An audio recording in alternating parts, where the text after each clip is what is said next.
Okay, well, I'd like to welcome everyone to the Folklore Centre Folklore Lunch.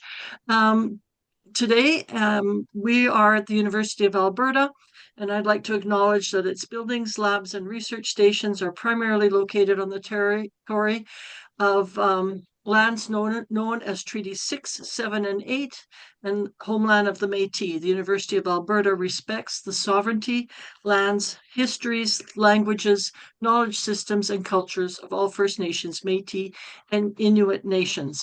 And we're privileged to have this opportunity today. I'm Larissa Sembelik-Chaladen, and I'm the director of the Kule Folklore Centre, for those of you who don't know me. And it's my pleasure to introduce today's guests, Kate Irvin and Andrea Mozarowski. I'm sorry, Andrea.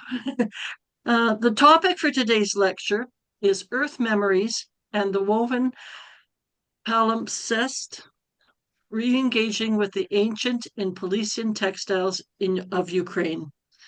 Kate Irvin is the curator and head of the Department of Costume and Textiles at the RISD Museum in Providence, Rhode Island.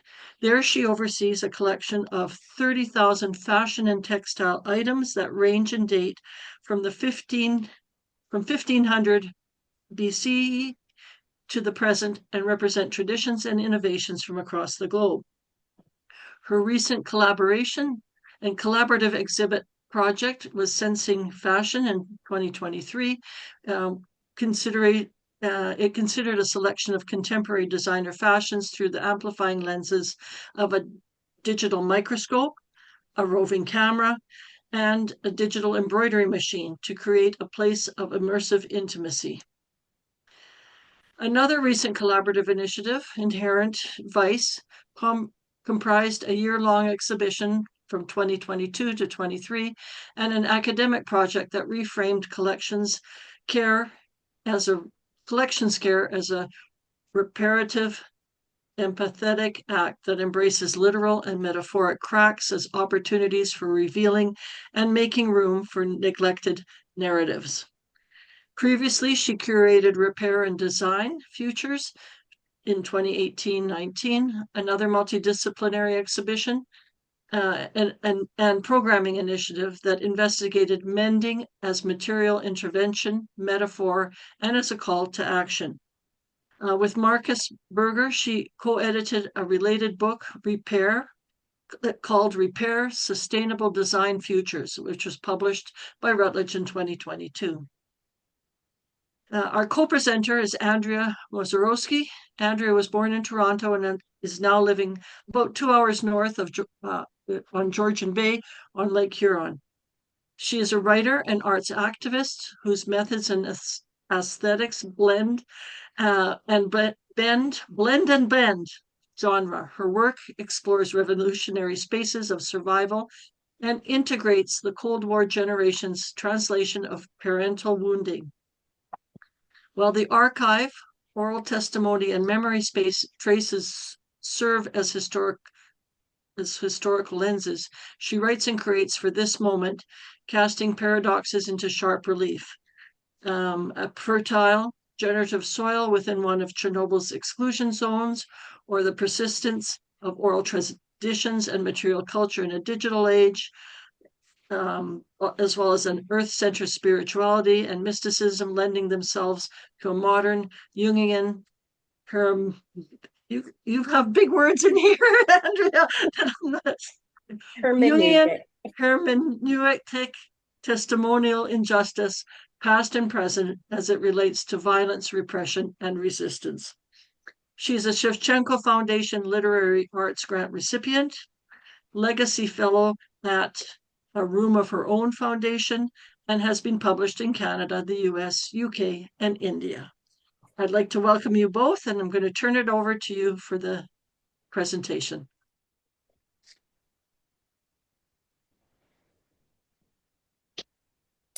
I acknowledge that I live and create on the traditional land of the Huron-Wendat, Haudenosaunee, and Anishinaabeg.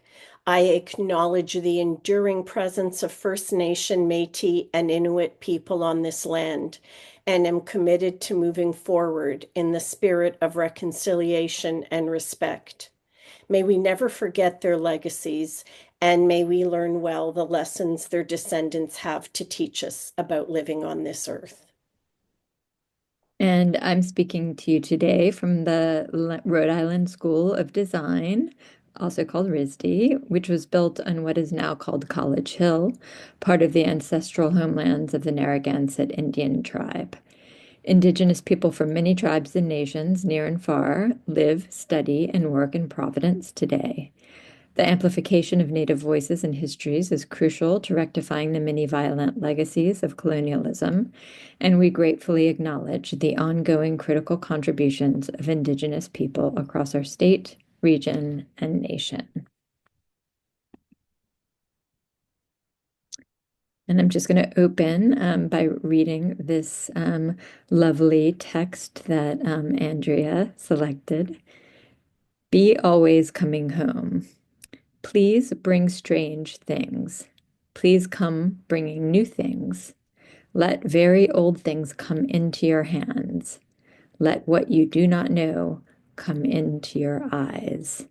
And that's from Ursula Le Guin's initiation song from the Finder's Lodge.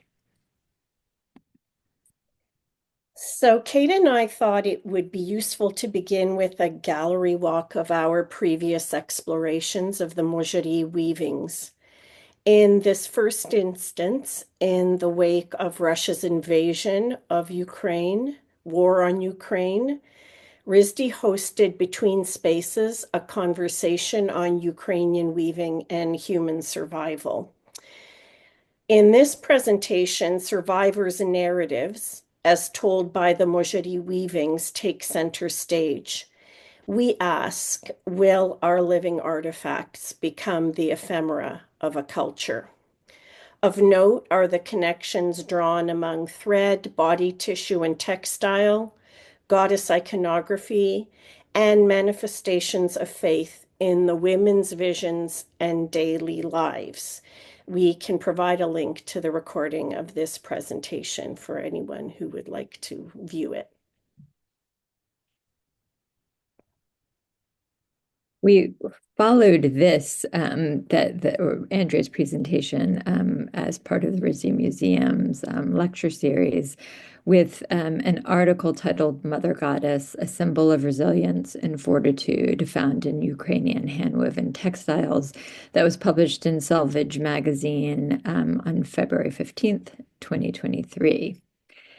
As we wrote in the proposal we submitted to the editor of the magazine in August of 2022, which was 6 months after the Russian invasion of that year, we were inspired to write and share this short expositional narrative that flowed from our discourse and exchanges on the powerful iconography of Mokosh seen in Ukrainian textiles that Andrea had carried back from her father's family village in the 1990s.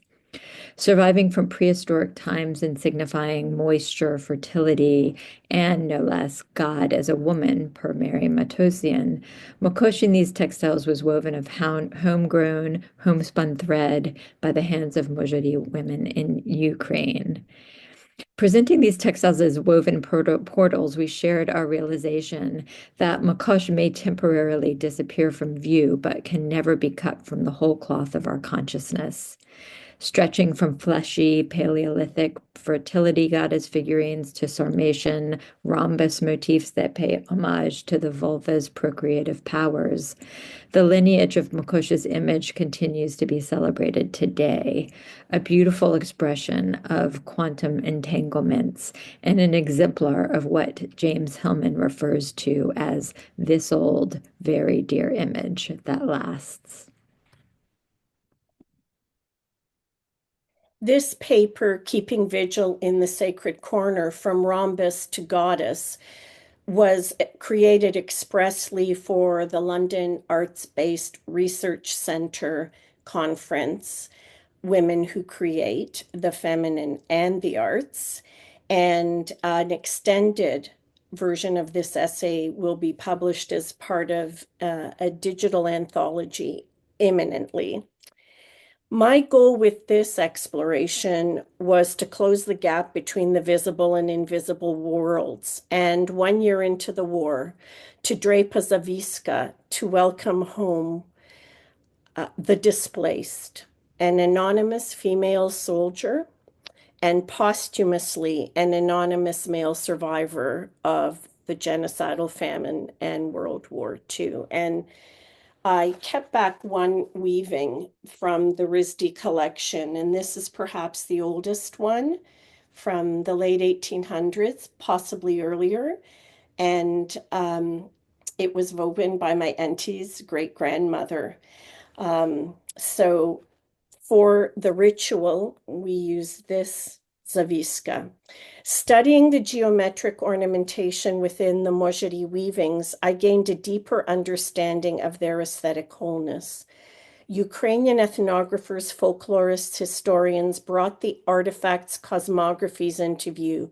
Sutherland and Yu set forth ways humans are tuned to semantic qualities. As you will hear in our paper, Mokosh has mediated my writing journey.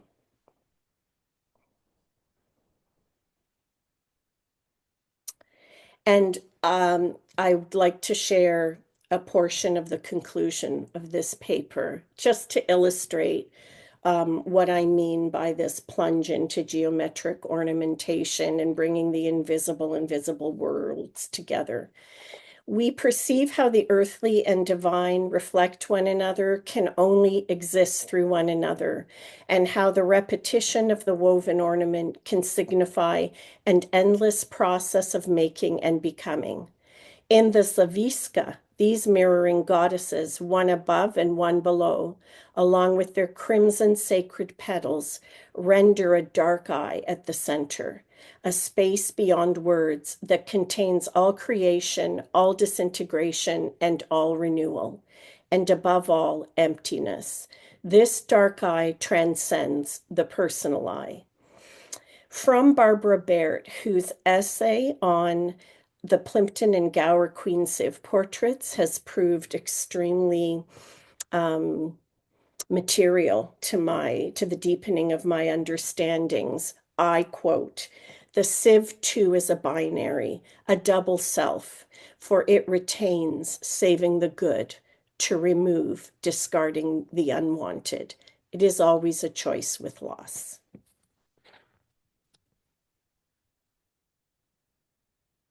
In post-Perestroika Ukraine, in my ancestral village of Mozhary, the pre-Christian goddess Mokosh was delivered into my hands by my aunties and village women in the form of a group of surviving textiles made of locally harvested hemp and wool. Hand woven in the village on treadle looms, these sacred and talismanic textiles delineate the numinous figure of the ancient goddess Mokosh, Matisera Zemlya, moist Mother Earth, goddess of life-giving moisture or regeneration. With these culturally significant textiles, we aim to tell a story of the ways in which these woven images have become the healing ground for breakages in narrative memory engendered by famine, forced collectivization, state terror, war, displacement, occupation, and Chernobyl. In short, we will explore how archaic symbolism and folk ornaments, viewed as both temporal and metaphysical in nature, attest to an unbroken continuity. We see these textiles as tactile counterpoints to memories and lived experiences that threaten to fray and unravel, to be lost to posterity. Presenting respectively as a writer, descendant, caretaker, and as a textile curator, we bring forth a narrative of fortitude, resilience, and repair. The tale of a figure who couldn't be revised out of the weave of living history, and the ways she emerged in woven physical form. Andrea traveled to Mozhary 3 times during the post-Perestroika period in the 1990s and 2001.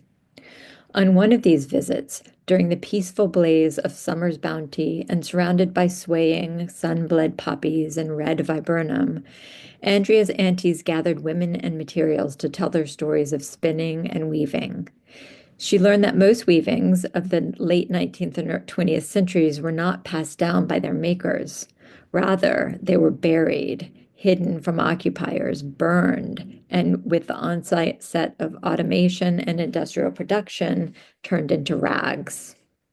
As stubborn survivors, the Mozhary weavings we share with you today possess their own memories, intrinsically tied to place, autochthonous cultivation, and ritual acts.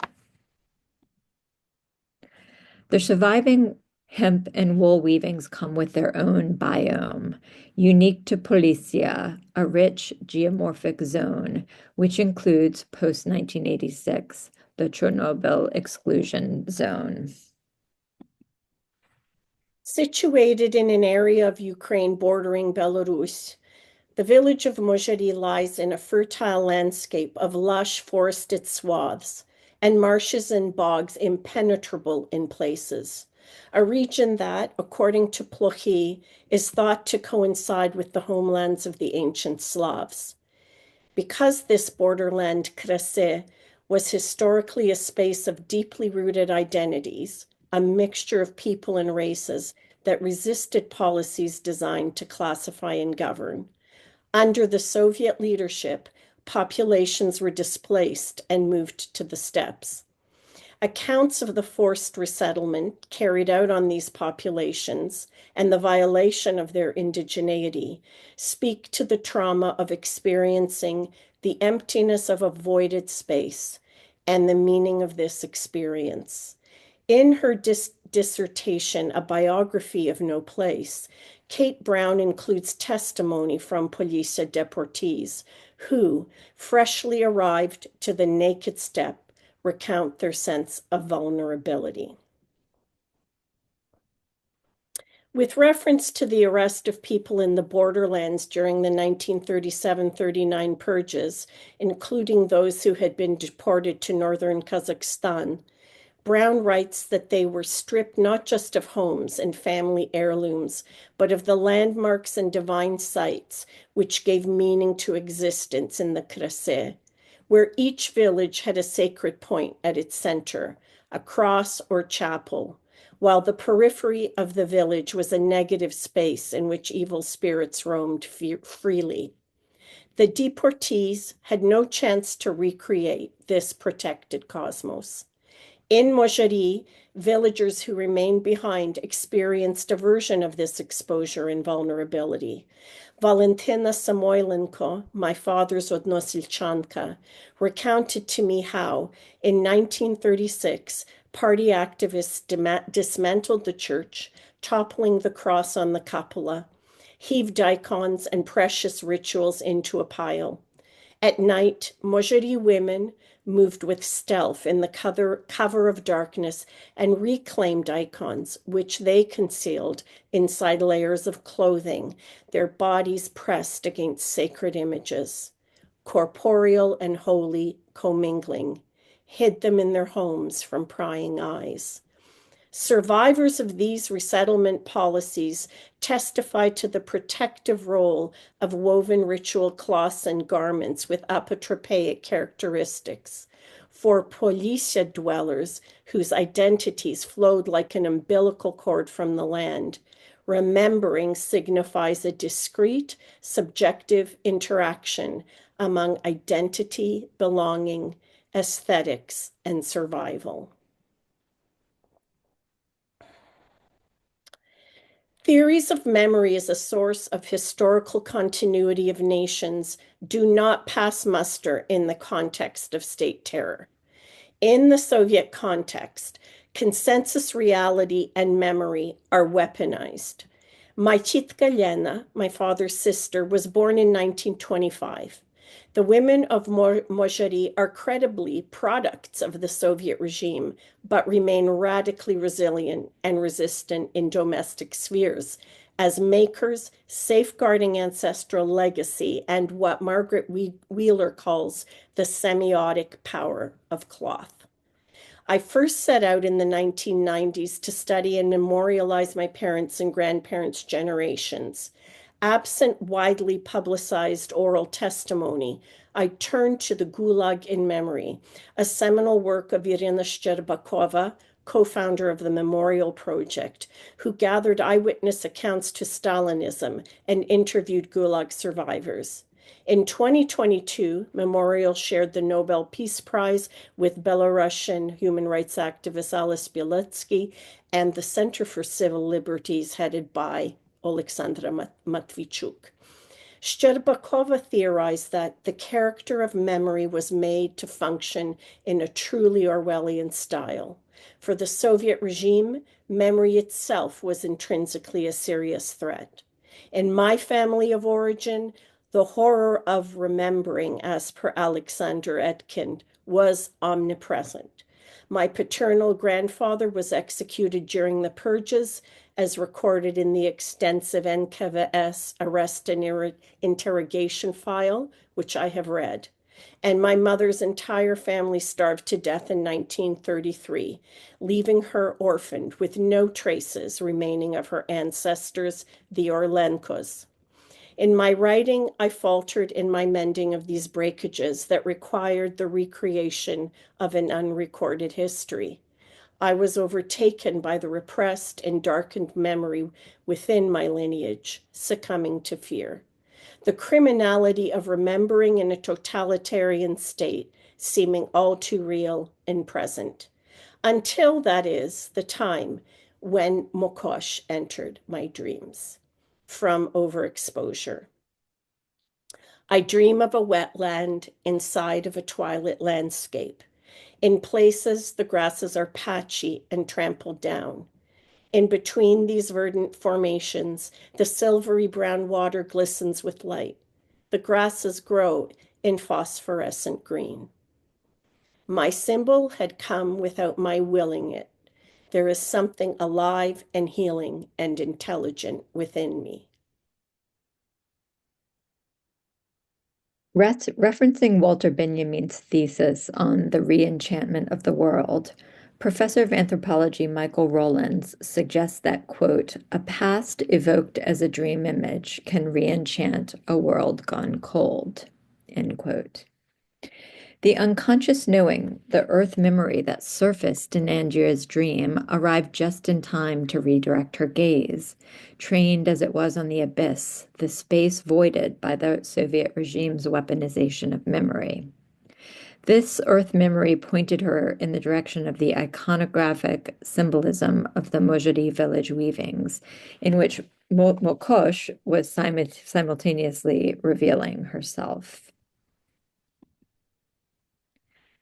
At the time of Andrea's dream, Mokosh had been hiding in plain sight in the RISD Museum's collections for 2 years.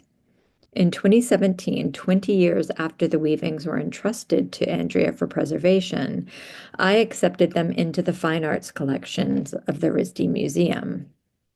Entranced at first sight by the raw power they exude, the finesse with which they were made, and the layers of labor and expertise that they embody, I came to understand the wonder and significance of their specific provenance and survival through Andrea's stunning narration of how they came into her hands. As Andrea related to me, during one of her visits to Mozhary, as her aunties and other women resurrected a broken treadle loom to simulate their weaving process, they went into cupboards and brought out the textiles that they had saved. These included items like the ones pictured here. On the left, a 4-meter-long zaviska of creamy, soft hemp shimmering with bands of cotton weft patterning in rich reds and earthy blacks. The women held this potent textile at each end, naming the motifs chosen to protect the icons over which it would have been draped in the sacred corner of the home. The textiles generously brought into light also included the zapaska, pictured at right, an apron of hand-spun wool dyed in jewel tones and then slit tapestry woven with eye-dazzling exactitude as a protective force, practical, symbolic, magical. In their materiality alone, we discern in these textiles profound earth memories.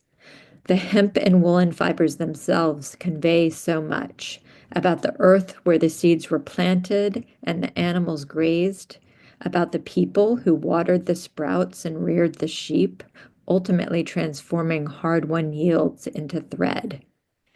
In the Zaviska's soft hemp and the Zapaska's fluffy wool yarns, we sense the calloused hands and the moistening saliva that coaxed the stiff and unruly fibers to spin together into continuous threads.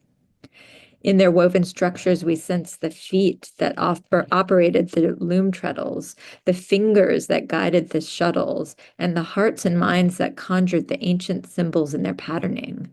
These symbols, which, as we will see, kept their semantic load and have been transmitted to descendants. Also in the Zabviska, we find raw edges reinforced by a border design that points down to the ground, taking all the evil out of the household and transferring it into the soil. During Andrea's visit, the Mozhary women had pointed to the figure built from the rhombus shapes in the weave of the artifacts and named them Kozaky, or Cossacks, with their familiar ballooning trousers originally designed for horseback riding. Thus, an imposing masculine presence first declared itself.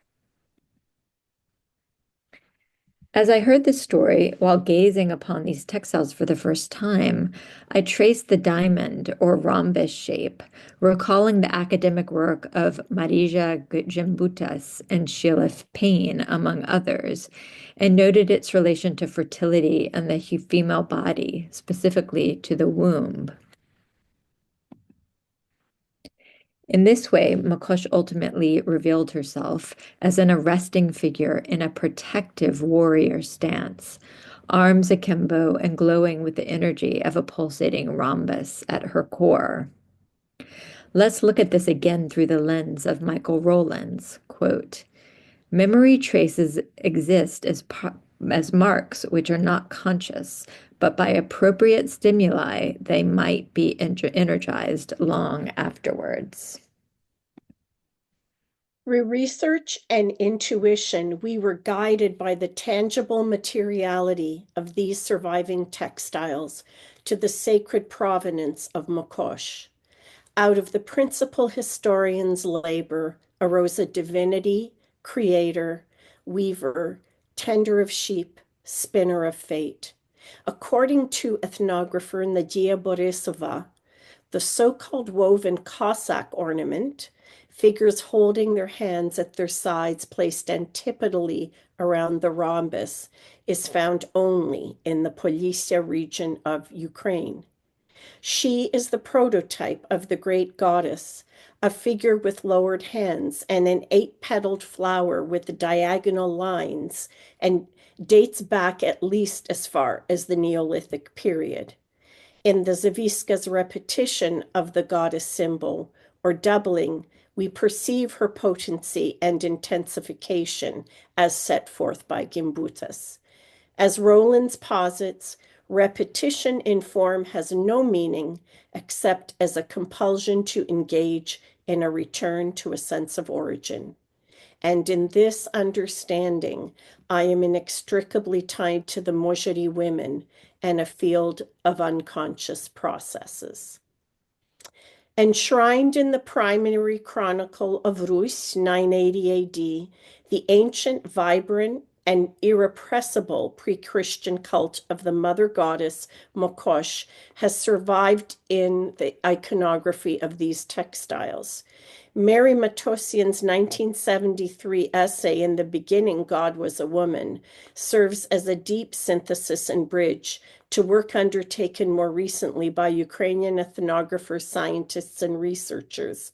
Their profound study has shown us how the sacred potency of masculine and feminine heavenly luminaries worshipped during pagan times continues to speak to us today through the geometric ornamentations of circles, triangles, and rhombuses.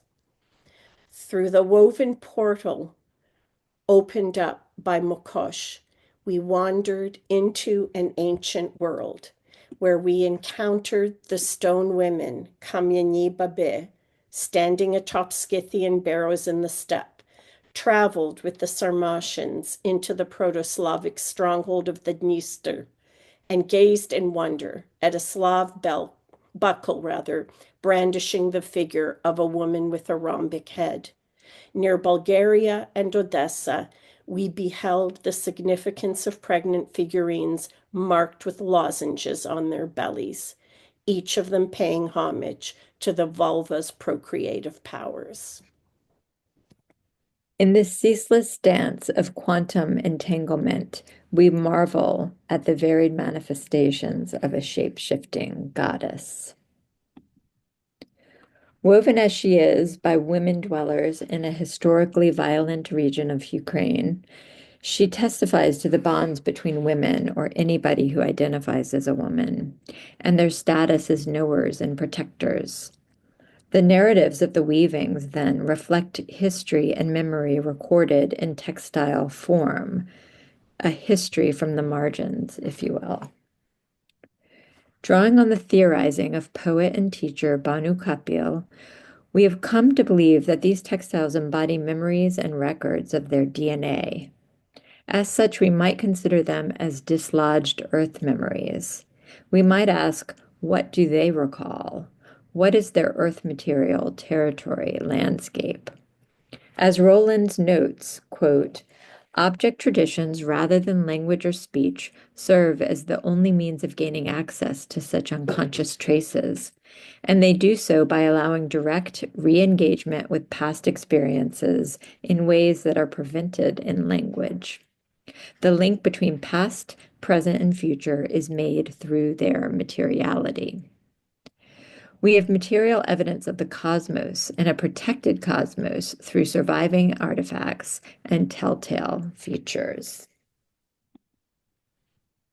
The woven palimpsest transcends, yet does not exclude human attempts to narrate trauma using verbal means of representation, hampered as they may be by their linguistic narrowness. This is Dovhanich. The Mozhary weavings have served as a healing ground for breakages in continuity, voided spaces, charnel grounds and chasms, and terror which can divide the individual against themselves and society. Highly perishable fabrics rarely left traces, writes Kasia St. Clair in her defense of domestic materials, lamenting the prominence of metal objects in archaeological study. Evidence of technologies using perishable material more pivotal in daily life has been absorbed back into the earth, she goes on to say. The exceptionality of the hemp weavings as stubborn survivors and enduring witnesses reinforces the primacy of nurture as a human survival strategy. Leonard Schleyn's analyses confront the privileging of linearity, logic, and causality, and invite us to seek an equilibrium through the renewed respect for iconic information.